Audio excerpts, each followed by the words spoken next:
The office was suffocating. Every shout of, "Yeah, 6 o'clock works great," felt like a hammer driving nails into my skull.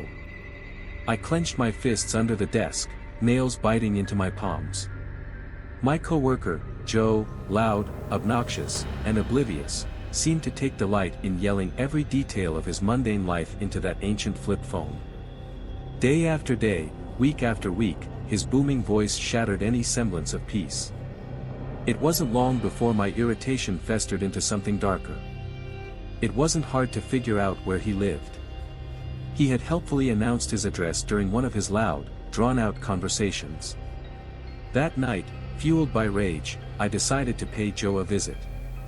I didn't plan on chatting.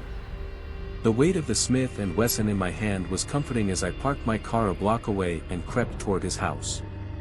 The neighborhood was eerily quiet, the streetlights flickering against the midnight fog. His house stood at the end of the cul-de-sac, bathed in shadows. The back door wasn't even locked, typical Joe, careless to the last. My heart pounded as I stepped inside, the creak of the floorboards beneath my feet barely audible over the blood rushing in my ears. The house was dark, but something about it felt wrong. The air was thick, carrying a metallic tang that clung to the back of my throat. I moved through the kitchen, guided only by faint moonlight, and turned the corner into the living room. The moment I stepped in, a blinding light snapped on. "Been waiting for you," Joe's gravelly voice said, breaking the silence like a gunshot. I froze. He was sitting in his armchair, a hunting rifle pointed directly at my head. But it wasn't the rifle or the grin stretched across his face that made my stomach churn. It was the room. The sofa. The armchair. The lamp shades. All of it, stitched from leather that wasn't leather. Skin. Human skin. Stretched and tanned, sewn into grotesque furnishings that seemed to pulse under the light. My breath hitched, bile rising in my throat as Joe stood, his rifle steady. "You think you're the first to try this?" His voice dripped with amusement. "Oh, no. You're not the first to lose your temper with me. And you won't be the last." I stumbled back, my legs betraying me as I slipped on the sticky floor. The tiles beneath me weren't tiles, they were bone-white and cracked, a mosaic of ribs and skull fragments. Joe's laughter echoed through the house, low and guttural. "I'll give you credit," he said, cocking the rifle. "Most don't even make it inside." Aaron and I had waited so long for this moment. 5 years of saving every penny, skipping vacations, and enduring countless ramen dinners in our tiny studio apartment. Every step brought us closer to this dream, but as I lifted the silky golden lid, my breath caught in my throat. The kit lay nestled inside, impossibly perfect. The bones were delicate and smooth, arranged with surgical precision. 12 right ribs mirroring 12 left, each piece waiting for us to bring it to life. I traced the picture on the booklet with trembling fingers, a chubby, smiling baby with fine blonde hair. My heart swelled with love and longing, tinged with the familiar ache that always came when I saw babies. After the doctor told us it was best to stop trying, hope had felt distant. But now it was here. Aaron opened the booklet, his brow furrowed as he studied the instructions. "Everything we need is right here," he murmured. Together, we began. The ribs were first, fanning outward like the fragile beginnings of angels' wings. Aaron connected the elbows and knees, his hands steady as he followed the diagrams. I worked carefully, attaching each tiny finger and toe, humming a soft, half-forgotten lullaby under my breath. He was so small. His skeleton barely stretched from my wrist to my elbow. I'd held newborns before, my brothers, the neighbors, but I had forgotten how delicate they were at the start.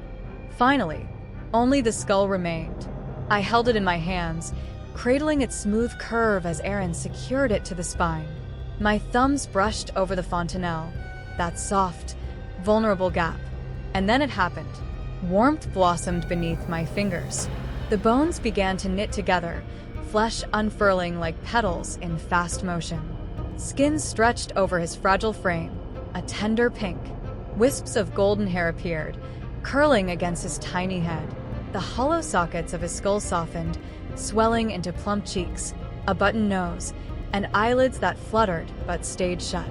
I felt a rush of awe so powerful it took my breath away. "Hello there," I whispered. Aaron reached out, his fingertips brushing our son's downy hair. But something was wrong. The warmth intensified, too hot now, like a fever radiating from his growing body. His tiny form began to tremble. The soft, peachy skin warped, stretching unnaturally as his bones pushed through. "Aaron," my voice wavered, my hand freezing in midair. The baby, our baby, jerked violently, his mouth opening in a silent scream. His gums were black and glistening, his body elongating impossibly fast. Flesh tore, revealing jagged bone shards that jutted through like splinters. His eyelids ripped open, revealing leaking, empty sockets. Aaron staggered back, his face pale. "Oh my God!" The thing lunged. Its hand, sharp with jagged bone fragments, struck Aaron square in the chest. He gasped, blood pouring from his mouth as he sank to his knees. "Aaron!" I screamed, rushing toward him, but he collapsed, pinning me beneath his weight. My head slammed against the hardwood floor, stars bursting across my vision. The creature loomed above us, its body grotesquely elongated, its sockets oozing black tears.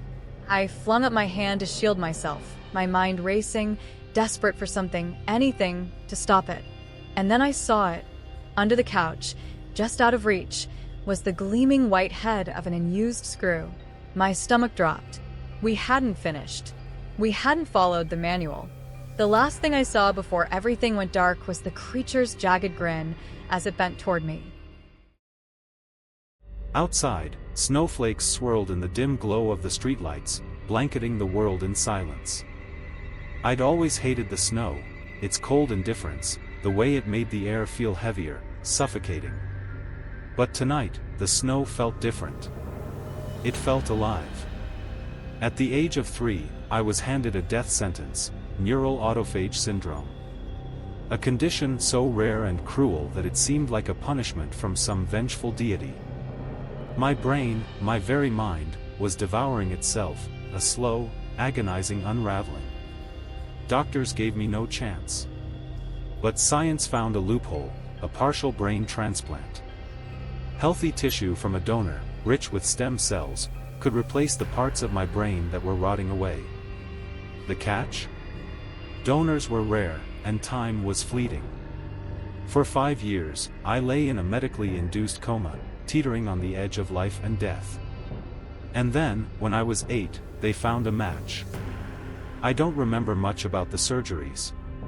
Just flashes, cold operating rooms, bright lights, murmured voices. Recovery was grueling, leaving me with scars both visible and invisible. My parents said the donor had been a perfect match, not just for the brain tissue, but also for a heart and kidney transplant. One donor. 3 parts of me. But they never spoke about the donor. Not a name, not a face, not a story. As I grew older, I began noticing changes. Little things, at first, a sharper memory, a sudden fluency in puzzles I'd never cared for before. And then, there was the anger. Unrelenting, suffocating rage. It came in waves, inexplicable and violent, most often directed at my parents. They were patient, always forgiving, but I saw the pain in their eyes. And the snow. Every time it snowed, the anger was unbearable. It boiled under my skin like lava. I'd lock myself in my room, draw the curtains, and wait for the storm, both outside and within, to pass. Then came the dreams. Always the same. I'd wake up in a dark room, pinned to my bed by some unseen force. And there, in the shadows, a little boy would appear. "Go to sleep," he'd whisper, his voice cold and detached. Each time, I'd thrash against the invisible binds until I woke, drenched in sweat, my heart pounding. Tonight was no different. The snow outside thickened, painting the world in ghostly white. The familiar throbbing pain began at the base of my skull, crawling up to my temples like icy fingers. I shut the curtains, crawled into bed, and prayed for sleep to come quickly. It did. And with it, the dream. The dark room stretched endlessly around me, a cold void. I was paralyzed, the binds holding me tighter than ever. "I hate the snow," came the voice. This time, it wasn't a whisper. It was stronger, more tangible. From the shadows emerged the boy. His outline was sharper now, but his face remained obscured, swallowed by the darkness. "When I was born, it was snowing," he said, his tone tinged with bitterness. I struggled against the unseen force, panic rising in my chest. "It's snowing today. And I died today, 7 years ago." My breath caught. 7 years ago. The timeline aligned too perfectly to ignore. He leaned closer, his cold breath brushing my face. "Mom and Dad put me to sleep, so you could wake up." A chill ran through me as his icy hand pressed against my forehead. "Will you sleep now, for me? Just long enough for me to rest in peace." The world around me dissolved into darkness. When I woke, it wasn't to the familiar comfort of my bed. The smell hit me first, metallic, sharp, and suffocating. Blood. I flicked on the light, my hands trembling. The room wasn't mine. And there, at my feet, lay my parents. Their bodies were mangled, torn apart, the snow outside their only witness. I sank to my knees, the weight of realization crushing me. The boy had taken his piece. And I had given it to him.